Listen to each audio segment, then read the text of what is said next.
Madame, Monsieur, assalamu alaikum. Bienvenue au 20h30 de ce mercredi 25 août 2021, correspondant au 16 Muharram 1443 de l'Hégire. Bienvenue à toutes et à tous. Voici les principaux titres. Les musulmans continuent de célébrer la nouvelle année hégirienne 1443. En plus de prendre de nouvelles résolutions, les fidèles saisissent l'occasion pour formuler des prières pour la paix et la stabilité en Côte d'Ivoire et dans la sous-région. Dans ce journal, nous irons à Bengourou, la capitale de l'indigné Douablin, à la découverte de la cour royale dirigée par Nanon Bois Kwasi III. Son histoire, son architecture et son fonctionnement s'offrent à nous. Et puis hors de nos frontières, regain de tension entre le Maroc et l'Algérie, la France vole au secours. Elle appelle à la reprise du dialogue entre les deux pays frères. Cela fait maintenant plus de 2 semaines que les musulmans ont entamé une nouvelle année hégirienne, l'an 1443. La commune d'Adiamé a abrité samedi les festivités marquant l'événement, occasion saisie par le COSIM, sous-section Broumakoté, pour formuler des prières en faveur de la paix et de la cohésion sociale en Côte d'Ivoire. Le reportage de Ahmed Bakayoko. Les fidèles musulmans ont pris d'assaut la mosquée Djeddah, siège du COSIM communal, pour assister à la journée de prière et de sacrifice pour célébrer le nouvel an islamique. Une activité placée sous le sceau de la paix et de la cohésion dans le quartier Broumakoté. La première édition de cette cérémonie était dédiée à la réconciliation et cette année, nous poursuivons le même objectif en mettant l'accent sur la prière pour les jeunes de Broumakoté afin qu'ils reviennent à la raison. En marge de la journée de prière et de sacrifice, une conférence a été prononcée sur les droits et devoirs de l'imam.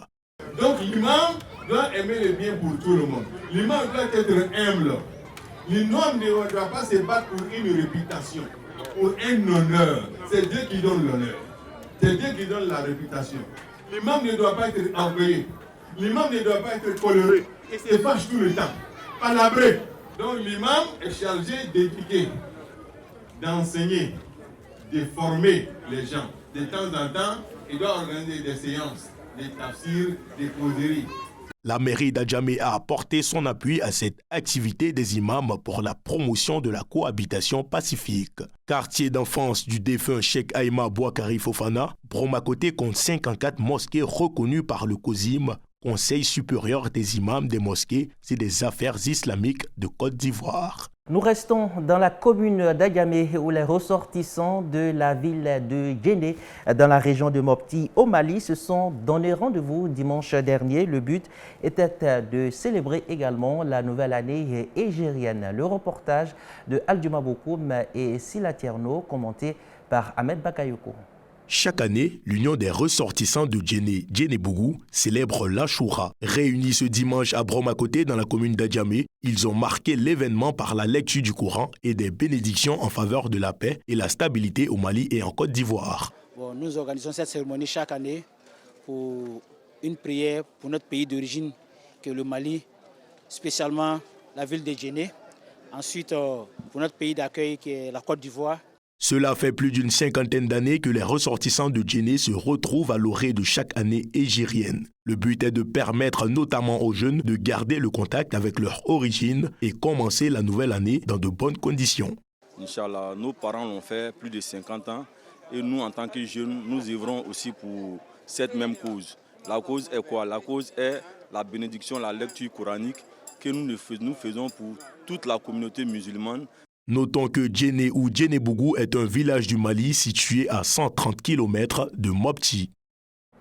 Comme annoncé dans les titres, Abengourou, capitale de l'indigné Douablin, est administrée par une monarchie matriarcale dirigée par le roi Nanon Bois Kwasi III. Notre hôte, le temps d'un court séjour, a bien voulu nous ouvrir les portes de son palais. Un coup de projecteur ce soir sur l'histoire de la cour royale, son architecture ainsi que son fonctionnement. Un reportage de Ahmed Siloué et Diomandé Ousmane. Cette bâtisse, qui se distingue par son architecture, est le palais royal d'Abengourou. Niché au cœur de la cité de la paix, les occupants du domaine nous ont accordé une audience express.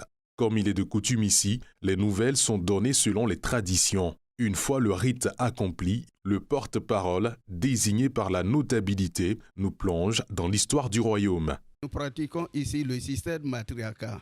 Donc, c'est ce groupe de femmes, de façon collégiale, qui se réunissent pour choisir le roi.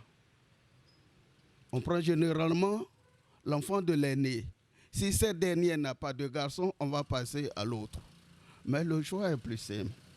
Pour conduire un peuple, il faut être quelqu'un de bonne moralité, si bien qu'elles se réunissent, elles choisissent celui-là même qui est apte à diriger un peuple. Et il meurt au pouvoir. Le palais royal de Mpekro est bâti selon une architecture bien définie. Chaque recoin des appartements du roi n'est pas le fruit du hasard. Cette cour est divisée en 3 parties.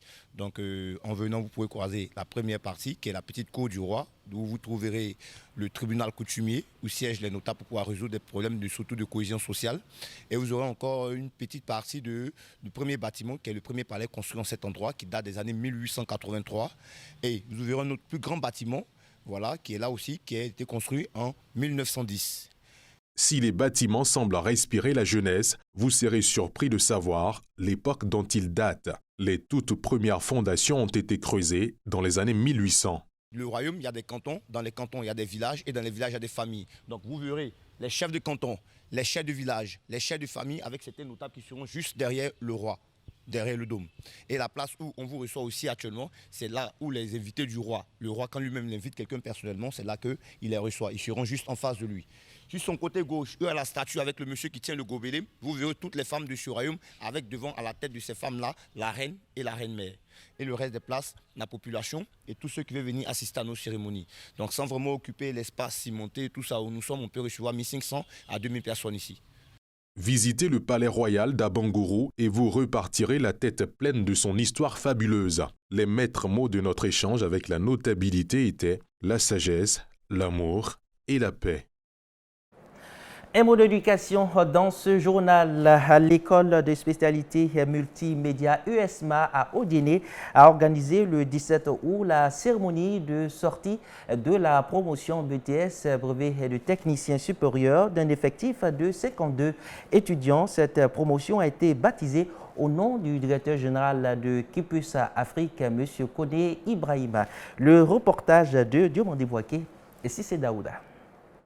Le BTS, brevet de technicien supérieur, est un diplôme national d'État de niveau Bac plus 2, décliné dans près de 200 spécialités des secteurs agricoles, industriels et tertiaires. Cette formation post-bac de 2 ans permet d'être opérationnel dès la sortie de l'école.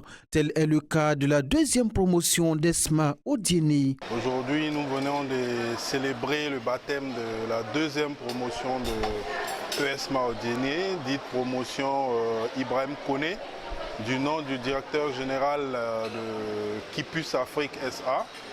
Et c'est encore une autre innovation que nous apportons à ESMA Odiéné, choisir un parrain pour chaque promotion, un parrain inspirant qui sera un modèle pour les étudiants que nous allons mettre bientôt sur le terrain de l'emploi.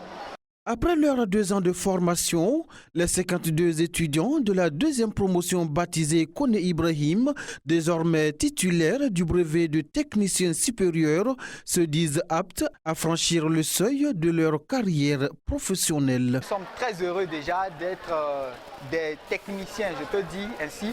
Nous sommes des jeunes déjà formés et nous sommes prêts à rentrer dans la vie active. Créée en 2006 et agréée par le ministère de l'Enseignement supérieur, l'école de spécialité multimédia d'Abidjan, ESMA, fait partie des écoles qui forment au diplôme de BTS, licence et master dans les domaines de la création digitale, de la communication, du journalisme, du développement d'applications, de l'animation, 3D, cinéma et de l'audiovisuel.